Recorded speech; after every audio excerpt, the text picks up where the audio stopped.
Համաշխարհային լրատվամիջոցները կենտրոնացած են ԱՄՆ եւ Ռուսաստանի նախագահների միջև հեռախոսազրույցի վրա։ Արդեն արձագանքել են վերջիններս։ Բոլորը դրական եւ նշանակալիորեն արդյունավետ են գնահատում բանակցությունները եւ հայտարարում են խաղաղության հաստատմանը նպաստելու իրենց պատրաստակամության մասին։ Որպես հեռախոսազրույցի նախաձեռնող Ամերիկայի նախագահը նշում է, որ Պուտինի հետ ունեցել է արդյունավետ զրույց եւ որ Ռուսաստանը եւ Ուկրաինան անմիջապես կսկսեն բանակցություններ հրադադարի եւ պատերազմի դադարեցման վերաբերյալ։ Վրաստանի խորհրդարանի նախագահի հայտարարությունը սոցցանցում ակնհայտ է, որ վերջին շրջանում Գերմանիայի դեսպանը օգտագործում է հատուկ հաղորդագրություններ փոխանցելու գեղարվեստական մեթոդներ եւ մեզ հետ խոսելու հատուկ ֆոներ։ Մի քանի օր առաջ նա հարցազրույցում Ազատություն Մզիայի ֆոնին հայտարարել է իր դիրքորոշման եւ տրամադրվածության մասին դատավորի վերաբերյալ, որ նա դիտում է մեծ եղբորը եւ եթե նա չկատարի ցանկալի որոշումը, նա արդյունք կտա։ Գերմանիայի դեսպանը նստած էր Էստոնիայի գործընկերոջ կողքին, որի կառավարությունը արգելում էր այս դատավորին մուտք գործել Էստոնիա, ասել է վերջինս։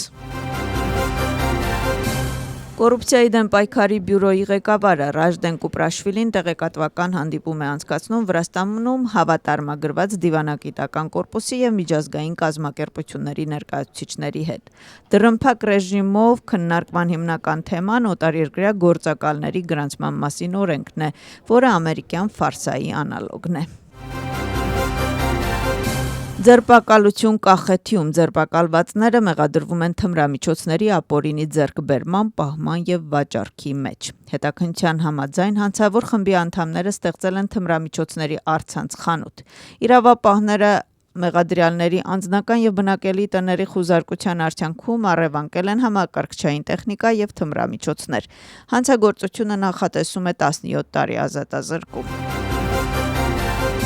Առողջապահության համաշխարհային կազմակերպության ղեկավարը բանակցություններ է վարում առողջապահության ոլորտում Վրաստանի նվաճումների մասին։ Վեհաժողովին մասնակցում է նաև Վրաստանի առողջապահության նախարարը։ Թեդրոն Ադանոմ Գաբրիուսը իր խոսքում նշել է Վրաստանում ծխախոտի վերահսկման ուղղությամբ կատարած աշխատանքները։ Նախարարի այցի շրջանակներում նախատեսվում են նաև երկկողմ հանդիպումներ առողջապահության համաշխարհային կազմակերպության տարածքային բյուրոյի եւ այլ պաշտոնյաների հետ։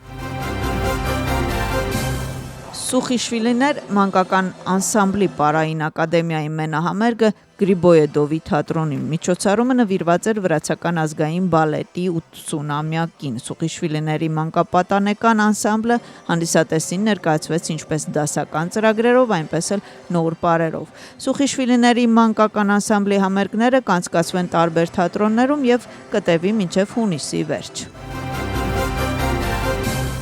Վրաստանի սպորտի նախարարը հանդիպել է պարաջյուդոյի ազգային հավաքականի անդամների հետ։ Նշենք, նրանք հաղթեցին Ուզբեկստանի մասնակիցներին 4-1 հաշվով եւ նվաճեցին բրոնզե մեդալ, որը պատմական արդյունք էր։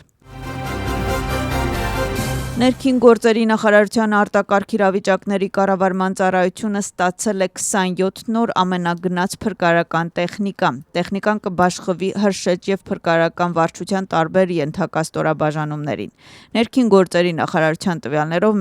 մեքենաները լիովին համապատասխանում են միջազգային չափանիշներին եւ նախատեսված են դժվարանցելի տեղանքում փրկարարական գործողությունների համար։ Արտակարգ իրավիճակների կառավարման ծառայության պետը Թեմուր Ղեբրիշվիլին անձամբ զննեց նոր մեքենաները եւ շնորհավորեց հրշեջ փրկարարներին իրենց ավտոպարկի թարմացման կապակցությամբ։